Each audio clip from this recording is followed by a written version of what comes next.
Hello class. Today we will be looking at the interwar years, particularly the 1920s, and the culture of the 1920s and what happened to Germany's economy after World War I. So at the time, obviously people don't know these are the interwar years because they don't know another world war is coming, but looking back, we know that. So that's why we refer to this as the interwar period. First, we need to talk about a pandemic, the Spanish flu, which hits in 1918 worldwide.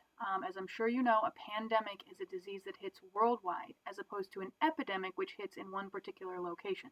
Could be a city, could be a whole country, whereas a pandemic spans the globe. This pandemic is a strain of influenza, the flu, a particularly deadly strain, and it infects about 500 million people, and it kills between 3 to 5% of the world's total population. So it's going to kill in about 1 year more people than all of World War I over the course of 4 years, and you know how destructive that war was. So this pandemic is pretty unusual because, unlike most illnesses, typically people who die in pandemics are older people or very young people, like infants, because their immune systems are not as strong. But this disease actually killed a lot of young, healthy adults. People in their teens, their 20s, their 30s, even their 40s, people whose immune systems are usually pretty fully developed and able to, even if they get sick, beat back whatever it is that's making them sick. The reason for this is this disease created what's called a cytokine storm, where basically part of the problem is it provokes your immune system into overdrive. And so if you have a stronger immune system, it's more likely that your immune system can then overreact as a result of this particular disease. It's also possible that the older generation, the people in their 60s, 70s, 80s, had experienced a similar strain of this disease when they were younger, and so they might have already had some antibodies that the younger generation didn't have. But still, that wouldn't explain the infants having a pretty good survival rate. So again, a cytokine storm. Pretty neat, just if you're into medical or epidemiology diseases. Neat piece of trivia for you. So the question is, why is it that this disease is hitting now? Why 1918? Why globally around the world in 1918? And we've studied a lot of diseases in history, smallpox, the Black Death, and now we've got the Spanish flu. And what is the timing for this? Well, what it really links to is that the soldiers on the front lines, you know that they were living in pretty terrible hygiene conditions. They get sick, and then with the war ending, they're going home and they're taking the germs with them and spreading it around. Now, you might be asking yourself, why is it called the Spanish flu? Did it start in Spain? It did not start in Spain. Actually, it's called the Spanish flu because the Spanish do the right thing, and the Spanish government puts out a bunch of warnings to its people saying, hey, there's a deadly strain of flu this year. You need to wash your hands, you need to cover your face, you need to, keep your distance from people. If you're sick, you should stay home. And the other European countries are not doing that. They're not doing that because they don't want to scare their people. They don't want to hurt the people's morale. I mean, the people's morale for the people who've been fighting in World War I and having their family members fight in World War I is pretty low, right? It's been a pretty rough 4 years, and so the governments don't want to kill their morale even further by saying, hey, there's this deadly pandemic. But that's a problem because obviously that allows the disease to spread further and faster. But the Spanish, as a result, when people start getting this disease, they've only heard about it from Spain, so it's called the Spanish flu. But it was not Spain's fault. It didn't start in Spain. The Spanish government did the right thing, publicizing what was going on. This disease, again, it kills quite a few people. In fact, it hits Native American communities really hard. And entire, villages in Alaska, for example, are wiped out. So overall, obviously, the population recovers. It goes in kind of spurts and fits, where it catches really fast, and then it kind of dies out, and then it catches really fast as people, get sick, get better, get sick, get better. But once you catch the disease, if you survive it, you will build up antibodies. And eventually this strain of the flu kind of mutates into a less deadly strain, because that's typically what really deadly diseases do, because if they're too deadly, then they kill their hosts too quickly to like continue to spread very well. So that's typically what we see happen with these kinds of very deadly strains. So that is the Spanish flu, the 1918 pandemic. Okay. So, the cost of reparations. Now we're going to look at Germany's economy. Okay. Now, a reparation is just what it sounds like. It's money that's meant to repair damage, right? And so, as part of the Treaty of Versailles that ends World War I, the Germans are forced to pay ultimately about $442 billion in today's money, right? That's eventually what the negotiation comes down to, all right? So it's a lot of money. Now, how can Germany repay this? Well, governments have a power that the rest of us do not, right? What can they do that businesses and people can't do? They can print money. So the Germans, in order to try and pay this back, decide to just print a bunch of German marks. It's like a German dollar. But that's going to be a problem, because what happens to the value of something the more you have of it? The more you have of something, the less valuable it becomes, right? And so the German government has decided that it needs to pay reparations, so it decides to print money. That means more money exists, more dollar bills or more marks exist. But if you have more of something, the value of that thing drops. And that's not true just of Snickers bars or iPhones. It's true of money as well, individual dollars. So because there's more money, the value of each piece of currency, each money, each coin, each dollar bill, each mark, it becomes worth less, right? This is what happens when you hear your grandparents say, well, when I was a kid, we could buy a loaf of bread for 5 cents and now it costs $3, right? Well, that's because there's more money in the economy now than there was back when your grandparents were children. So the value of each one of those things has dropped, right?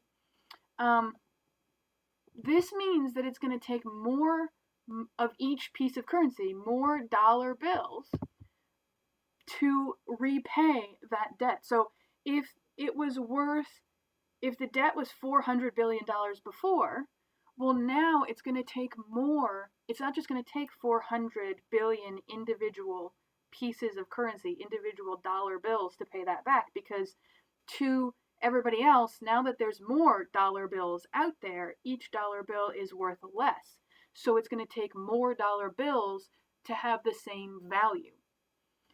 So the German government is going to need more money to, if they owed $400 billion before, but then they printed all these dollar bills, now they might need $800 billion, because if each dollar is worth half as much as it was before, they need twice as many to pay. So the German government decides to print even more money, but then even more money exists. And so the value of each piece of currency drops even further, which means it's going to take even more individual coins or individual dollars to pay back that debt. So the German government needs even more money. Okay, what is this an example of? This diagram. We have seen this before. What is this? This is a positive feedback loop. It's a bad positive feedback loop because the German government is digging itself deeper into a hole, but it is a positive feedback loop, a cycle that is not going to stop until something else comes along to stop it. This is what we call inflation, okay? But there's a difference between inflation and what we call hyperinflation. So inflation is when money becomes less valuable. It's symbolized by the pi symbol you'll recognize from math. Okay? So money becomes less valuable. It's natural for this to happen over time. Again, the example with your grandparents and the loaf of bread, right? It's natural for in a growing economy, as people make more money, there's more money out there, so things take more money to buy. Okay?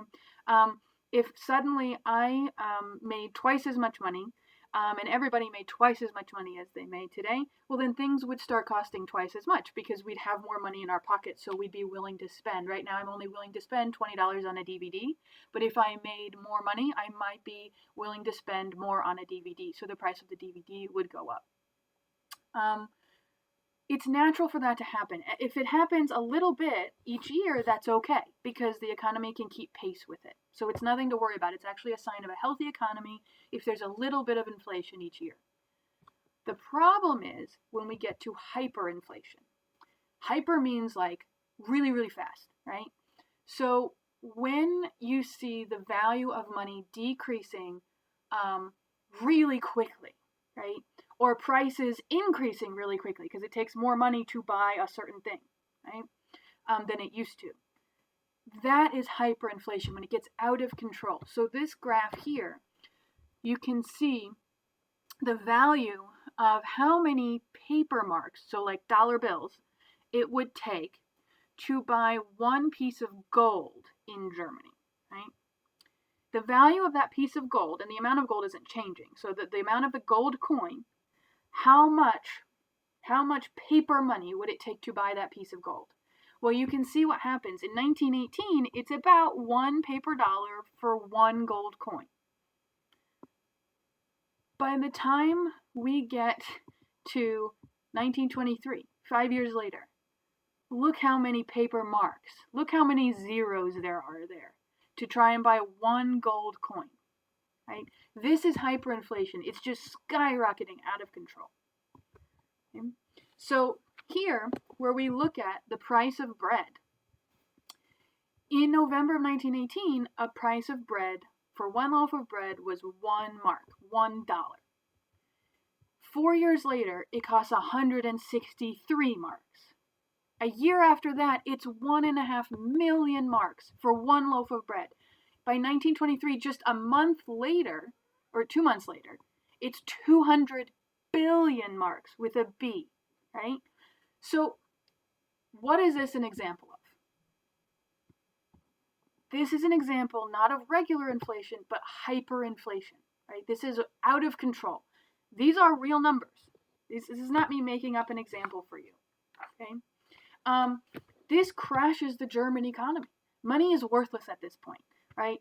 Unemployment skyrockets. You literally have kids being given, instead of buying a toy to give to your child, the toys are now so expensive, you give them bricks of money, dollar bills wrapped together to play with. That's what's going on here. People were literally burning stacks of bills, of dollar bills, of marks, rather than trying to buy wood with that money, because the wood was so expensive, you'd actually be better off just burning the money, right? That's what's happening. Overnight, people's life savings are being wiped out. Let's say you spent your whole life, you saved up, you're ready to retire, you've saved like 50,000 marks, because that should get you through the next 20 years, right? And now overnight, you can't even buy a loaf of bread for 50,000 marks, right? Your entire life savings has been wiped out. It's been made worthless. The money didn't disappear, it's just not worth anything anymore. So, if this keeps happening, Germany's never going to be able to repay its debt, because it just keeps printing more money, so the money gets less valuable, and so it's not worth anything, and so nobody's winning here. The Germans are clearly suffering, it's terrible, but the Allies also aren't getting any valuable currency from Germany the way they were supposed to. So there needs to be something done. We have to go into that positive feedback loop and change it. And the way you do that is you refinance. So basically, the Germans aren't going to be able to pay back their debt. The Allied forces go in and actually try and take some resources from Germany to like take, instead of dollar bills, they'll just take coal and wood. So the Germans are obviously not happy about that. Their country is being occupied. And so basically the United States leads the Allies in saying, look, we need to restructure these payments. We need to fix this, okay? The U.S. loans money to German businesses to help get them up and running again. By 1924, within a year of the worst of this, things are getting better. By 1929, things have basically recovered to the point they were before World War I. Right? So essentially, their economy is back to the way it was before World War I. If World War I hadn't happened, they should have been doing a whole lot better by 1929. Their economy should have been growing for the past 10 years, but they're now kind of hit the reset button after much suffering. They're back to where they were before World War I. So bottom line is that the German economy recovers for a period in the 1920s. For like 5 to 6 years, things are better. And it's doing pretty well by 1929. And then in 1929, you're going to see the Great Depression hit the entire world, and we will talk about that in another lesson. But I want you to be aware that Germany's economy is awful after World War I. Then it gets better, and then it's going to get awful again when the whole world's economy crashes. Right? And that's where you're going to see Hitler make his move and try and take over Germany, is when the Great Depression hits. Okay? So that is the German economy. Now we're going to do a quick jaunt through the culture of the 1920s. Right? The 20s are known as the Roaring 20s. This is a boom economy. It's booming. Booming economy is a good thing. It means there's like an explosion of growth. Okay, so it's typical for economies to take a temporary slump after any war, not just in the case of Germany when their economy was trashed, but also just generally because the government stops buying like boots and uniforms and guns and bullets and jeeps. So businesses have to kind of reorient and start looking for different customers or making different products. So there's often a little slump. But basically, by 1920, after about a year and a half, the economy is recovered, okay, and it's booming. And a lot of this has to do with the fact that U.S. businesses are investing. They see cheap prices after that little slump, so they're like interested in investing and getting things cheap while they can, so that helps recover it. And then people are at work and things are going pretty well. Okay, people are also using credit to buy things that they can't yet afford, so they can pay it back later. So that's helping boost the economy because you have more customers, right?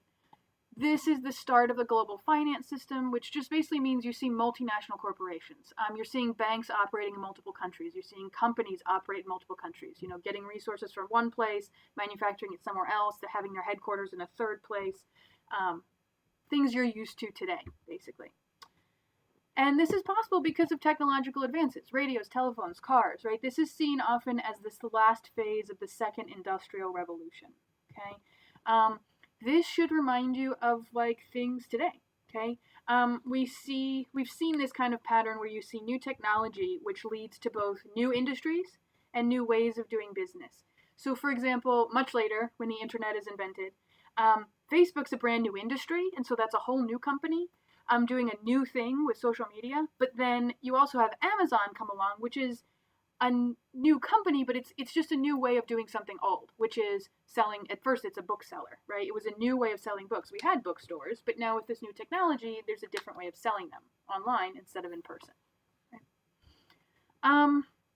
Okay, so the Roaring 20s, we call this the modern age because this is when we see what's called modernism. Modernism. When people say the modern age, they often think of like today, current, but it actually has a specific historical meaning, and that is related to the idea of modernism, and particularly the 1920s, where you start to see modernism become a thing, right?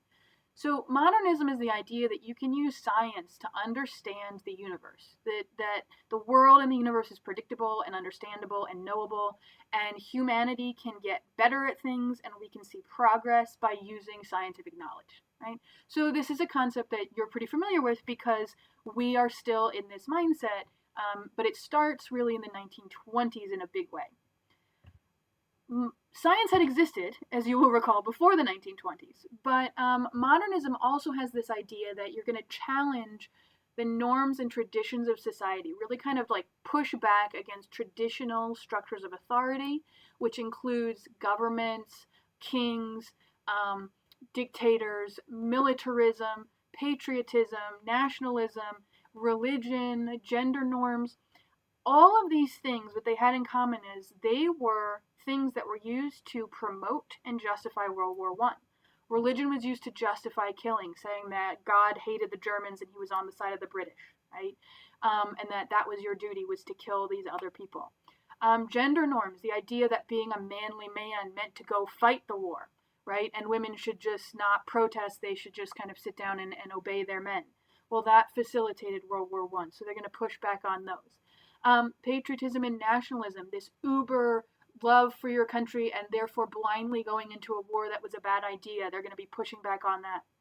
So this rejection of these traditions is because these traditions and these traditional forms of authority and obedience led to World War I. So they're pushing back on them. Right? Modernists tend to constantly want to push the envelope. So once something becomes the norm, once most people adopt it, then they kind of push back on that too. So you can think of them sort of as the first hipsters. Okay? There are rules in modernism, but the rules can shift, and a lot of modernists will purposely break rules, but they're breaking them on purpose. They're breaking them to try and challenge tradition. So for example, in modernism, you're going to start to see different kinds of music, like jazz, for example, which really, it doesn't have that regular fixed 4/4 beat that's easy to march to that like nationalists and militarists really liked. It's got a much more free-flowing tempo and improvisation, and that's a modern form of music because it's breaking the rules of music on purpose, right, for a reason, and becomes very popular in the 1920s. So we see, additionally, when we're talking about gender norms, we see a push for women's rights, especially the right to vote. Women have been demanding this right for a while. They're finally going to get it in the 1920s in several countries. Suffrage, women's suffrage. Suffrage sounds like a bad thing. It sounds like suffering. But it actually means the right to vote. So if you're ever given a petition that says, help end women's suffrage, please do not sign it, right? That would mean ending women's right to vote. Okay, suffrage means the right to vote. There are some pretty key women across different countries lobbying for the right to vote. Hopefully you'll learn more about them when you get to at least U.S. history. Emmeline Pankhurst was a woman in Britain who led a hunger strike. She was jailed and went on a hunger strike in jail for demanding the women's right to vote. So a lot of real leaders there. Here you can see the dates that women got the right to vote around the world, and I've highlighted here the ones in the 1920s. Okay. We see a loosening of social norms. So you're seeing people more openly express sexual attraction and public displays of affection. The idea that women have a sexual drive is becoming more acknowledged in common discourse. You're seeing women wearing shorter dresses. So in the 1920s, these were called flappers, but you can see arms, you can see legs. You're also seeing women starting to shave their legs at this time, which is a result of World War I, because of actually the women, some particular women in France who the soldiers would spend time with would shave their legs, and so when they came home they liked that idea, and so and razor companies liked that idea because now they could sell razors to women too. Berlin in Germany becomes a place where LGBT people can more safely live. So they're like the fact that gay people exist. People had known that for a while, but now they're getting to live out a little bit more openly. I mean, it's still dangerous, but it's more accepted, and so that's the first time we're really seeing that in a pretty long time. Cars are also helping this because now teenagers can go on dates away from their parents, and so they're getting a little bit more social freedom in that respect, right? This is also when you see, actually, in terms of gender norms, the colors blue and pink switch. So historically, pink had been for boys because it was a watered down color of red for blood, and the British uniforms were red. And now, and blue was the color of serenity, and this is why you see in Catholic churches the Virgin Mary is always dressed in blue. Calm waters, calm skies are blue. But then we think, and we're not sure, but we think it switches in the 1920s because the U.S. soldier uniforms are blue, and so we think it switches in the U.S. first, and so blue becomes for boys because of the Army, and that by default leaves pink for the girls. And then because American culture will become so popular in later years, it spreads beyond U.S. borders. Like I said, jazz music becomes very popular. The radio is commonplace now, so you can listen to music even if you're not the one playing it. And we see the cinema. So silent movies give way to what are called talkies by the end of the 1920s.